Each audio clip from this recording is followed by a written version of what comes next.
What you're about to hear is not just a routine visit.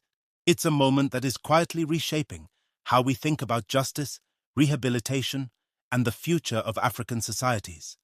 Because in a place most people would never expect, something different is happening.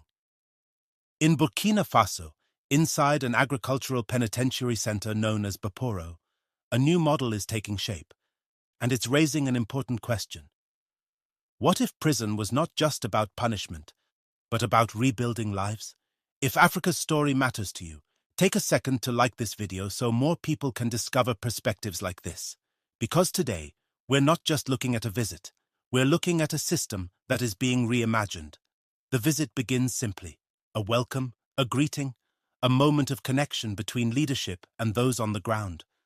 But beneath that simple exchange, there is a deeper story unfolding.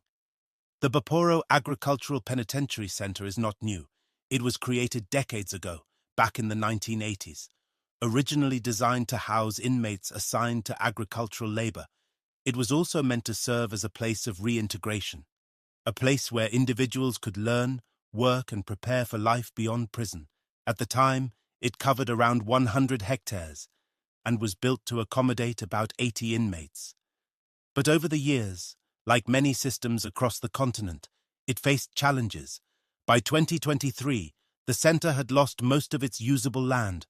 Only a small portion remained productive, and annual output had dropped significantly. At that point, it could have easily been forgotten, left behind as another struggling institution. But instead, something changed. A new direction emerged. Under renewed leadership and vision, efforts began to restore and expand the center.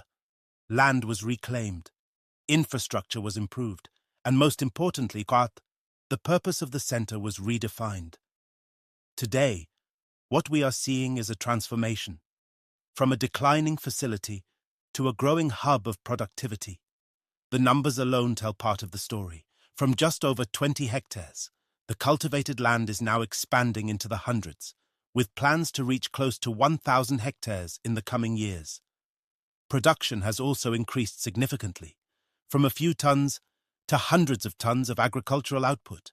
Crops like maize, rice, and sorghum are being cultivated. Livestock is being raised, and systems are being put in place to sustain long-term growth. But the real story is not just about agriculture, it's about people, because behind every hectare of land, behind every ton of production, there are individuals learning new skills, gaining experience, and rebuilding their sense of purpose. And this is where the message becomes powerful. During the visit, one thing becomes clear. The idea being promoted here is not just rehabilitation, it is transformation. The message is simple but profound.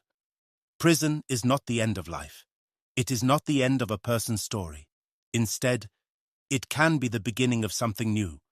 A place to learn, a place to reflect, a place to grow, and perhaps most importantly, a place to prepare for reintegration into society. Because the reality is, not everyone who ends up in prison is beyond redemption. Many arrive there because of circumstances, poverty, lack of opportunity, or simply mistakes made under pressure. And recognizing that reality changes the approach. Instead of focusing only on punishment, the system begins to focus on correction, on giving individuals the tools they need to rebuild their lives. And that is exactly what is being emphasized here: training, education, skill development.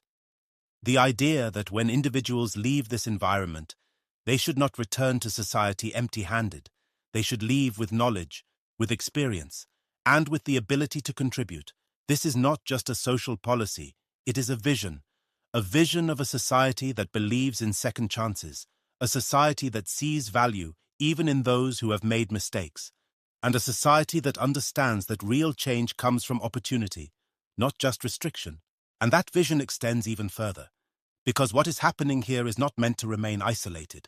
There are plans to replicate this model, to create similar centers across the country, places where individuals can work, learn, and rebuild. And in doing so, reduce reliance on traditional prison systems. Instead of overcrowded facilities, the focus shifts toward productive environments. Environments where individuals are not just confined, but engaged, where they are not just waiting, but building something. And that shift could have long-term implications, not just for Burkina Faso, but for how justice systems are approached across the continent. Because if this model proves successful, it raises a powerful question. Could this be a blueprint for a different kind of system? One that prioritizes rehabilitation over punishment, one that focuses on productivity instead of isolation, and one that prepares individuals to return to society stronger, not broken. And perhaps the most striking part of this entire moment is the perspective being shared directly with those living it. The message is not one of despair. It is one of encouragement, a reminder that their current situation does not define their future, that what they are learning today can shape what they become tomorrow, that their experience can become a lesson not only for themselves, but for others as well. And that is a powerful shift, because when individuals begin to see themselves differently, everything changes. Hope replaces resignation, purpose replaces uncertainty, and direction replaces confusion. And from there, progress becomes possible. Now, of course, this approach is not without challenges. Infrastructure must be maintained, resources must be managed, systems must be monitored, and outcomes must be evaluated. But every transformation begins somewhere, and what we are seeing here is a starting point. A real-world example of how systems can evolve, how ideas can be tested, and how change can begin. And perhaps most importantly, how leadership can influence direction, because at the center of this moment is a clear message that societies are not fixed. They are shaped by the choices they make, by the systems they build, and by the values they choose to uphold. And in this case, the value being emphasized is clear: human dignity.